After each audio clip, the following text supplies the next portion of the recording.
অনন্তকালের প্রবাহে যখন দেবলোকে ছিল ঐশ্বর্য, আলো আর অমরত্বের গর্ব, তখন স্বর্গের রাজা ইন্দ্র ছিলেন দেবতাদের সর্বোচ্চ প্রতীক, শক্তি, ঐশ্বর্য ও বিজয়ের অধিকারী।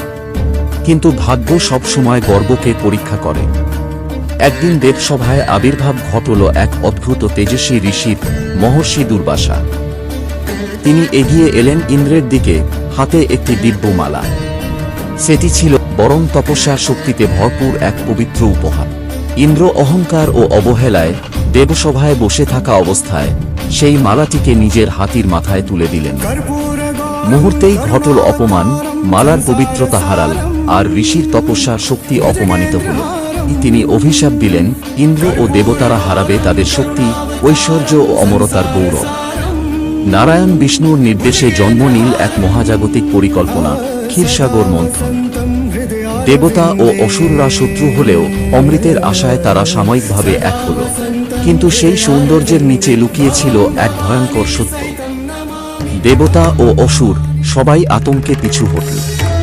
মনে হল এই এক শক্তি পুরো সৃষ্টিকে গ্রাস করে ফেলবে। তখন সকল প্রাণ, সকল দেবতা ও ঋষি আশ্রয় নিলেন ভগবান শিবের কাছে। তিনি ছিলেন স্থির, নির্বিকার, কিন্তু অসীম করুণার অধিকারী। তিনি সেটিকে নিজের কণ্ঠে ধারণ করলেন, যেন সৃষ্টিকে বাঁচানোর জন্য নিজের মধ্যেই বন্দী করলেন ধ্বংসকে। ততক্ষণাৎ তাঁর গলা নীল হয়ে উঠল।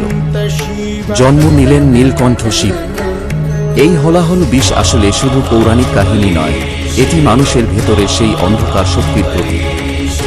অতৃপ্ত আকাঙ্ক্ষা রূপী কাম, বিধ্বংসী রাগ রূপী ক্রোধ, অসীম চাহিদা রূপী লোভ, মায়ার বন্ধন রূপী মোহ, অহংকার রূপী মদ, ঈর্ষার বিষ রূপী মাৎসর্য। এই ছয় ঋতুই হলাহলের মতো ভেতরে ভেতরে ধ্বংস করে দেয়, কিন্তু বাইরে দেখা যায় না।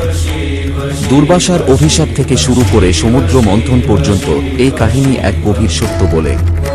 অহংকার পতনের সূচনা, আর ত্যাগী মুক্তির পথ।